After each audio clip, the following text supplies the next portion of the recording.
Well, if it had not been for women's organizations and some particular vigorous women activists, such as Charlotte Bunch in the United States, we would not have the highest organ of the world, the United Nations Security Council, come up with a resolution, which is what happened in the year 2000, a resolution specifically on women, peace, and security. That's really my answer. Had it not been for them, a whole debate in political quarters. We do have a debate within social movements. We do have that debate to an extent in academia, but that you have a resolution on that level, including the obligation to discuss once a year what individual member countries has been done, how the situation has improved or deteriorated. That is entirely due to the efforts of women's organizations.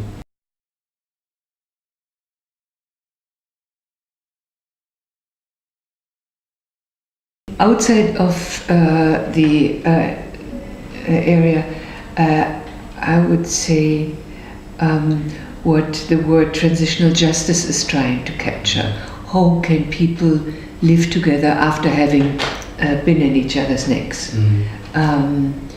That is incredibly difficult. Now, gender enters the act immediately because quite often rape has been a central weapon to denigrate women, to send a message to men: you have not been able to protect your woman, neither your wife nor your daughters. So there, I find it very important that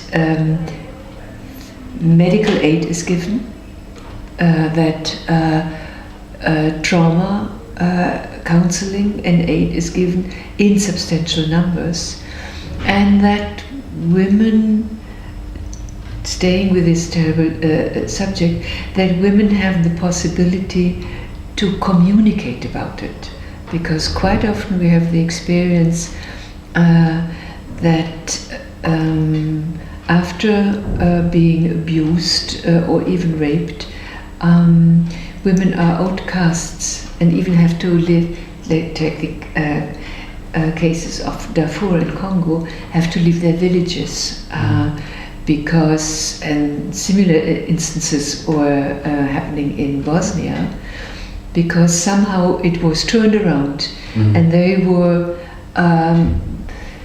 constructed as the ones who triggered it off, who are dirtied, who are outcasts in the society.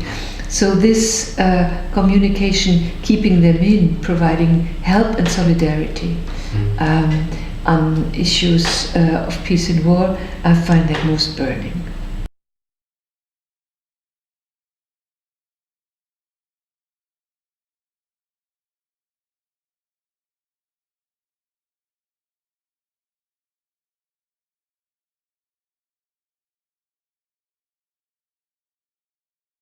Okay, let's start with the European Union. They, of late, have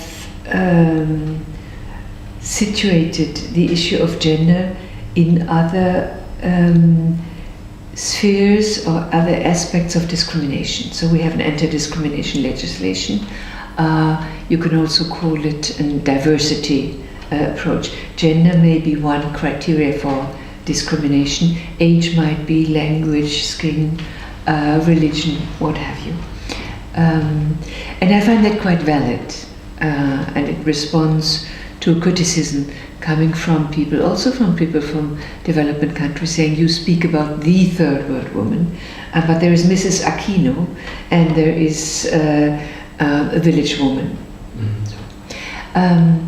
As far as the European Union is concerned and internal European policies, and the issue of quota, I personally feel that quota are necessary, the Green Party, to give set an example in matters of quota, and you would never have you still have macho behavior, and you still have sometimes, but very little of that with the Green Party, sort of a certain coquettishness. But by and large, you have a very balanced, adult behavior, and that you could still be a very manly person, but not necessarily a top-down macho, and the other way around. And the fact that there have been rules and regulations, such as 1 woman, 1 man speaking, not 1, 2, 3, 4, 5, because you have all these hands up by men quickly. But if it's 5 men and 1 woman, we prefer the woman because we acknowledge that women find it more difficult to speak in public, and we want to encourage them. We don't want them to have to fight their way.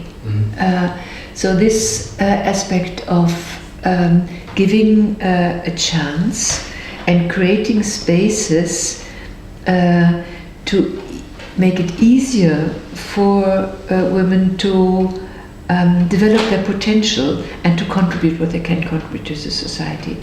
I do feel quota are a very useful instrument. I'm not saying they're everything. And then when you look at quota concentratedly, what you see is quota given that the qualifications are similar. Or you have, in the case of music, okay, when you apply as an instrumentalist, in the United States they have introduced, and we have it in Germany now with many orchestras, the cellist, the flautist will play behind a curtain. So it's the playing that counts, not what you see or what you don't see, and what you like or what you don't like. So there are means of eliminating gender prejudices, and there are means of creating chances, and I'm very much for them as long as we need them.